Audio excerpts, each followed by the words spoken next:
Halo, salam planter untuk rekan-rekan semuanya.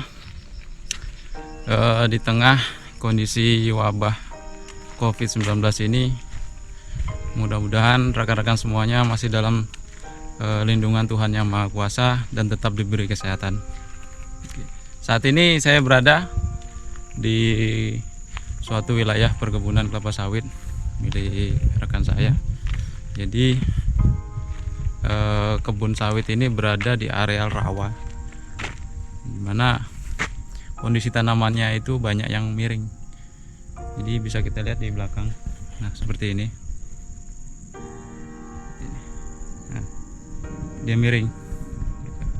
Kita sambil melihat-lihat, simak terus video ini. Dilihat dari sekilas, kondisi fisik tanamannya tidak terlalu buruk. Potensi buahnya banyak nih. Banyak dia. Besar nih, kurang lebih sekitar 7 kilo ada ini. Besar nih. 7 kilo.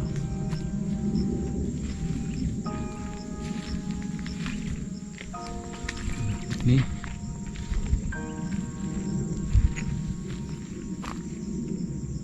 Bisa kita lihat sini, miring sawitnya. Jadi kalau kita lihat di sini, ini kondisi pokoknya ini miring. Nah, bisa kita lihat di sini. Nah, ini miring. Ini juga miring. Ini juga sama ini. Nah, karena areal rendahan, makanya ini jalan panennya itu dibuat semacam tanggul untuk memudahkan akses panen ini. Nih, kalau bisa kita lihat sini, ini tanah, tapi tanahnya tuh tidak sekeras seperti tanah pada daratan umumnya. Itu bisa kita lihat sini, hampir semuanya miring.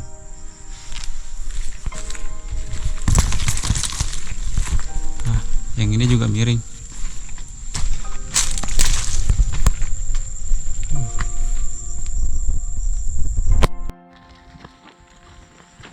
Nah, bisa kita lihat miring juga di sini. Kondisi miring ini biasanya terjadi pada tanaman kelapa sawit yang ditanam pada areal rendahan, ataupun biasanya ditanam pada areal gambut. Ini jadinya pada miring seperti ini semua. Sebenarnya kalau dilihat dari produksi,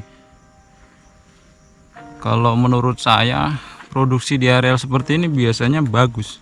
Ini pun potensi produksinya ada banyak, lebih bagus ini daripada di areal pasir, karena memang material organiknya di areal-areal seperti ini biasanya banyak. Kenapa bisa jadi demikian? Jadi dia pada miring semuanya.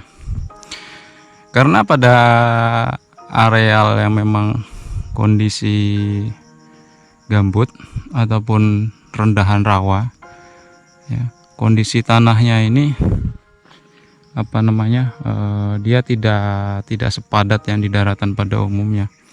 Jadi dia tidak kuat menahan ataupun menopang berat badan dari batang kelapa sawit. Ketika tanaman kelapa sawit ini mulai tumbuh, di mana massa beratnya dia mulai bertambah, maka dia satu sisi dia tidak kuat menahan, maka dia akan menjadi miring. Dan kalau sudah terjadi miring seperti ini, biasanya kelapa sawit juga akan menyesuaikan, dimana untuk sifat tanaman kita tahu bahwa biasanya ujung dari tanaman itu dia lebih cenderung ke atas untuk mencari sinar matahari seperti ini. Jadi ujung tanamannya tetap menuju ke atas, namun batang bawahnya dia akan bengkok, terlihat bengkok seperti itu.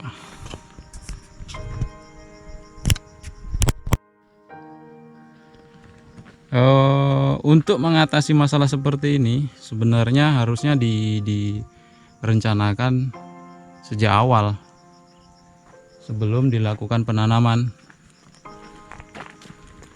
Jadi pada saat penanaman itu, pada saat akan melakukan penanaman harusnya dilakukan pemadatan di titik tanamnya itu. Dipadatkan dia menggunakan alat berat, biasanya PHD dengan lebar 60-60. Jadi dia dipadatkan cara melubanginya. Jadi bukan dengan sistem gali, tapi dia dipadatkan.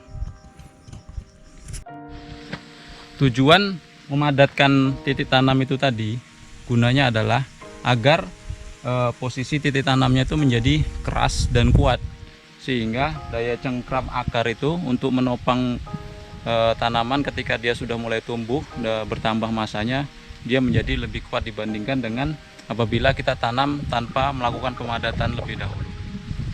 Adapun risiko bengkok ataupun dia tumbang itu akan tetap ada, tapi tentunya lebih kecil dibandingkan dengan langsung ditanam ataupun digali.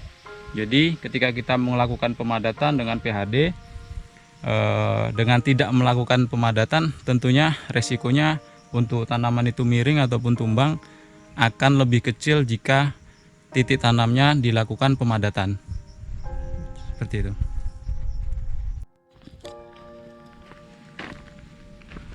Nah, kondisi seperti ini kalau kita biarkan, maka lambat laun ketika dia sudah mulai bertambah tinggi, dimana untuk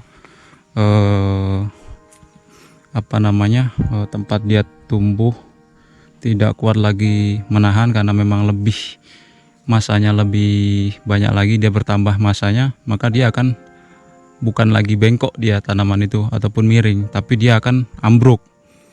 Nah, itu jadi masalah baru. Ketika tanaman itu ambruk, pertama ada kemungkinan ya dia akan mati. Terus untuk proses pemanenannya pun dia akan menjadi susah. Seperti itu. Setelah tanaman ini bertambah masanya, di mana tempat tumbuhnya tidak kuat, dan dia akan rebah. Dan setelah dia rebah, ketika dia tidak mati ataupun masih tetap hidup, pertama dia akan menyusahkan orang untuk memanennya. Jadi karena posisi rebah, otomatis buah yang di bawah itu akan terjepit. Nah, yang kedua, setelah dia rebah, dia tidak akan langsung bisa tumbuh secara normal seperti biasanya. Jadi dia membutuhkan waktu untuk memulihkan pertumbuhannya. Jadi dia ada kemungkinan dia akan stres karena dia setelah tumbang banyak akar tanaman yang putus, dan dia akan membutuhkan waktu untuk memulihkan pertumbuhannya. Seperti itu. Jadi apabila dari rekan-rekan memiliki areal yang memang rendahan ataupun gambut tipis dengan ketebalan mungkin sekitar 50 cm, sebenarnya bisa tetap ditanami kelapa sawit, hanya perlu dilakukan perencanaan secara matang. Pertama, kita perlu melakukan pemadatan tempat ataupun titik tanam sebelum kita melakukan penanaman, agar tidak terjadi seperti ini. Mungkin kalau untuk umur 1-5 tahun dia hanya akan miring seperti ini saja, tapi berlanjut nanti ketika dia sudah bertambah masanya lebih tinggi, ya resikonya akan seperti tadi sampai tumbang. Itulah sekilas dari saya tentang tanaman sawit yang tumbuh di areal rendahan, ataupun mungkin ada juga yang di areal gambut tipis ya, tapi mudah-mudahan bisa menambahkan pengetahuan bagi rekan-rekan semuanya yang akan melakukan penanaman di areal seperti tersebut. Jangan lupa like, komen, dan subscribe-nya, dan salam planter.